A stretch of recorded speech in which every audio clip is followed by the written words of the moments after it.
આપણા ખાસ કરીને ધીરુ મામા પછી આપણા પ્રમુખશ્રી અને જે હોદ્દેદારો હોય એવી એક નમ્રતાપૂર્વક રજૂઆત કરી છે કે ભાઈ આજે તમારા પાસે જે મહેનત કરાવી ને એ દરેક વખતે કરવામાં નહીં આવે એટલે ખોટું ના લગાડતા.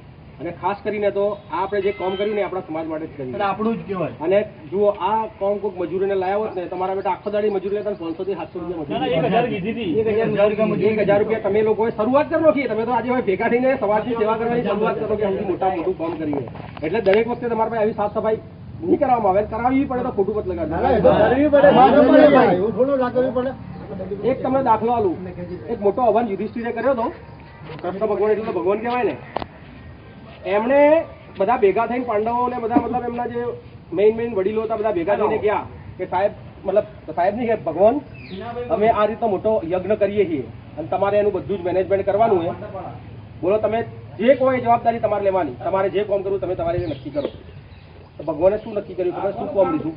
દાખલા તરીકે એમને કામ આલ્યું કે ભાઈ તમારે આ મહેમાનને સંભાળવાના, પેલા શરબત આવવાનું, ખાવાનું સંભાળવાનું, આ બધી વાત કરી. બરાબર. ભગવાને શું કીધું ખબર કે બધા ખાઈ રહે ને એના પછી જે એઠવાડાના અંદર જે પડિયા પડ્યા છે ને, એઠા પડિયા, એ મું પાડી. આ કોમ એટલા મોટા ભગવાને લીધું. એટલે કોમ નાનું કામ કરવાથી કોઈ માણસ નાનો નહીં થઈ જતો. આ તમે જે કામ કર્યું બેસ્ટમાં બેસ્ટ કામ કર્યું. હું તો એટલું કહીશ કે હવે દર રવિવારે એક મિટિંગ થવી જ જોઈએ. એનાથી અંદર આપણે અંદર એક વાત કહું, અહીંયા આગળ જેટલા બી આપણે ભેગા થયા ને લગભગ ઘણા લોકો એવા છે કે એકબીજાથી પરિચિત નહીં હોય. એટલે 1-2 કલાક આપણે એકબીજાનું નામ બી લગભગ નહીં લખતું.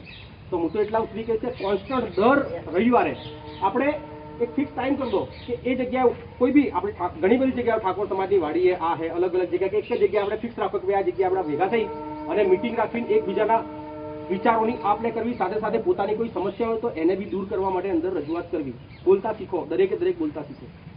કારણ કે મેઇન પ્રોબ્લેમ આ જ છે, તમે જ્યાં સુધી બોલો નહીં ને પોતાની, અને મનમાં ઘમંડ ખોટો નહીં રાખવાનો. ઘમંડમાં તો કેટલા લોકો ખલાસ થઈ ગયા. મનની વાત જેટલી કહેવો ને એટલા તમારા પ્રોબ્લેમ સોલ્વ થશે, એટલું તમારું મનનું દુઃખ હળવું થશે. હું તો અત્યારે બી કહું કે તમારા મનની અંદર કોઈ બી ફેમિલી પ્રોબ્લેમ હોય, આપણું ફેમિલી છે એવું મત વિચારો કે વયની વાત બહાર બી નહીં જાય, એની ગેરંટી હું આલું. અને બહાર જે કોઈ લાગશે કે એની મજાક ઉડાવશે તો એની આપણે દંડ આવશો. આપણા સમાજની, આપણા પરિવારની વાત એવું નહીં કે તમે 5 જણનું પરિવાર છે તો મમ્મી પપ્પા આગળ તમે વાત કરી શકો. મને અનુભવે આપણો સમાજ એટલો લઘુતા ગ્રંથિની અંદર પીડાય કે આપણે મનની વાત પોતાના માતા પિતાને બી નહીં કહી શકતા. આવું ચાલી રહ્યું. એના લીધે આપણે જે કરવું એ નથી કરી શકતા. એટલે મનની વાત બી અહીંયા આગળ એકબીજાને કરો તો એનાથી શું કે તમને વ્યવસ્થિત ગાઈડન્સ મળશે. એક વસ્તુ યાદ રાખજો, કોઈ બી વ્યક્તિ છે ને અભણ હોય છતાં બી એને વાત કરવાથી સારું ગાઈડન્સ મળી શકે.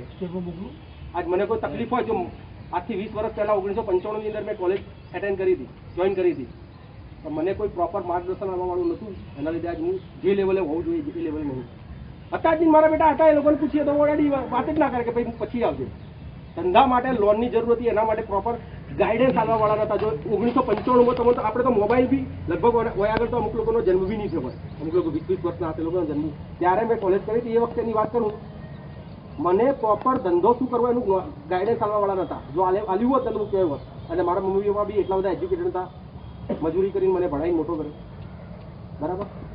એટલે દિલની વાત કરવાનું. હું શું કોઈને આપણો સમાજની રીતે વિચારો કે અત્યારે બી આવી બાબતો બને કે આપણે મનની વાત કોઈ કહી નહીં શકતા. તો 20 વર્ષ પહેલા તો કેવું હતું? અત્યારે તો મોબાઈલનું નામ કોઈ નતું. મેં મારી લાઈફમાં મોબાઈલ પહેલી વાર 2001ની સાલમાં આ દલપતભાઈનો છોકરો ગયો, એમની જે સંજય ચોકની અંદર દલપતભાઈની જે દુકાન હતી ને ત્યાં આગળ કરસનજી વાઘેલાને ઓળખતા જશો તમે. પહેલી વાર મેં મોબાઈલ એમના હાથમાં દેખ્યો હતો. એ વખતે એમની તમે જે દેખો ને એમની હાથમાં મોબાઈલ એટલે સ્ટેટસ સિમ્બોલ ગણો હતો કે આમ સડફો મોબાઈલ એટલે શું યાર હોય ને તો આમ લોકોને દેખાડે એ રીતે પબ્લિક એકબીજા આગળ આ રીતે એક્સપોઝ કરતી, ડેમોન્સ્ટ્રેશન કરતી. આ રીતની 2014 વર્ષ પહેલાની 2015માં તો શું હતું? કોમ્પ્યુટર 1 લાખ રૂપિયા મળતું, અત્યારે 10,000 કોમ્પ્યુટર મળે. એટલે અત્યારે. અને બીજી વસ્તુ ખાસ કહું ભાઈ પ્રમુખ સાહેબ, આપણે દર રવિવારે આગળ મિટિંગનું ફિક્સ રાખો તો સારું રહેશે. પરિચય વધે. અરે કરવાની લાગતું હોય તો કરો યાર. કારણ કે દેખો કામ કરવામાં નહીં આવે. આ તો ખાલી બેઠા એમ કીધું આપણે કોઈ બી વસ્તુની નવી કોઈ ચર્ચા કરી જઈશું. અરે કરશો ને એમાંથી દેખો વાત કરવાથી જ એકબીજાને સપોર્ટ મળશે. એક વિનંતી કરો કે બધા હોદ્દેદારો અને એકબીજા જેટલા બધા આવે. જયંતિભાઈ ખાસ તો હું તમને એ કહીશ કે ભાઈ જે હોદ્દેદારો છે 24 જણા, એ લોકોને ટાર્ગેટ આપો કે આવતા રોજનો એક તો તમારે સભ્ય બનાવવો જ પડશે. રોજનો એક. આજે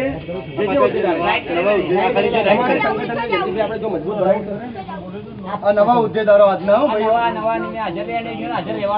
અને ફરજિયાત હાજર રહો, તેના માટે આપણા માટે સારું રહેશે ભાઈઓ.